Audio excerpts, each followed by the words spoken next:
Hello, everybody. It's Zach here from realestatelicencewizard.com.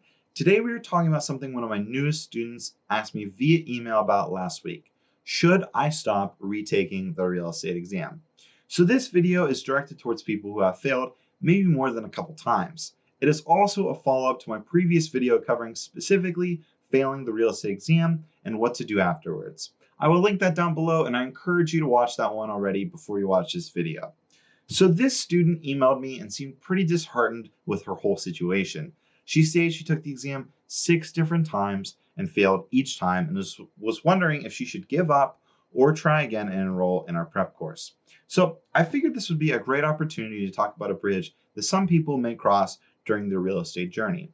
So for starters, if you did all the steps correctly, you fixed maybe your study habits, you tried to study more, you tried different strategies during the exam, and nothing is working still, all hope is not lost. There are still a few options that you do have.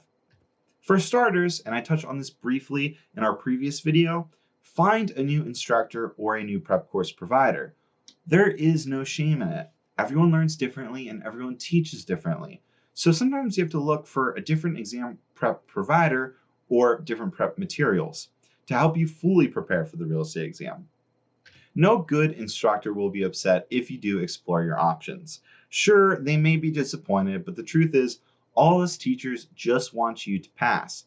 And if that means going somewhere else, that is completely understandable. Now, with that being said, no good instructor will ever stop encouraging you. And I personally will never tell you to not take the exam, because you never know when the next time will be the time that you do pass. Because the truth is, you don't know when that light bulb is going to go off, and you may be 1 or 2 questions away from passing the exam. Now, secondly, if you are still failing, I suggest reaching out to people who have passed the exam recently. The truth is, laws change frequently as well as the exam itself. So sometimes the best source of information is just to ask people who have taken the exam within the last couple months.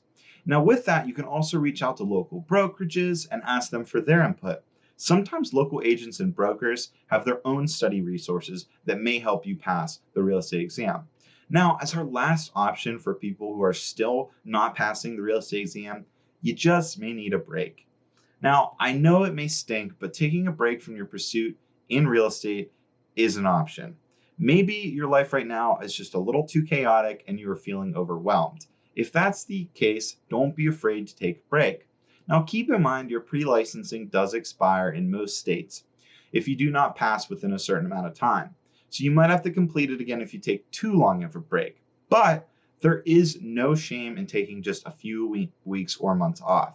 Clear your head, dive in again with a fresh perspective. One of the biggest problems I see students have is they have to unlearn incorrect information or dump some information they were previously taught in order to pass the exam. And I know this sounds weird, bad, and strange, but let me explain myself. And let me be clear, what you learn in pre-licensing is super important for your real estate career. But if you haven't noticed already, which I'm sure you have, most of the information in your pre-licensing is not on the real estate exam, and it's a different dragon that you must slay.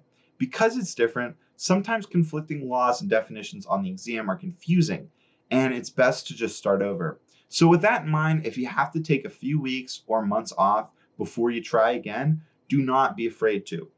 I think this really helps with students that have the test anxiety issue as well. If you find yourself in that position, this is totally an option. But yeah, that's pretty much it for me. So to sum up, if you're wondering whether or not you should stop taking your real estate exam, I would say no. Keep trying. Try finding new study resources, ask your local brokers or agents for help, or if necessary, take a break so you can start fresh. Remember, you are not alone, and we'll be there along the way.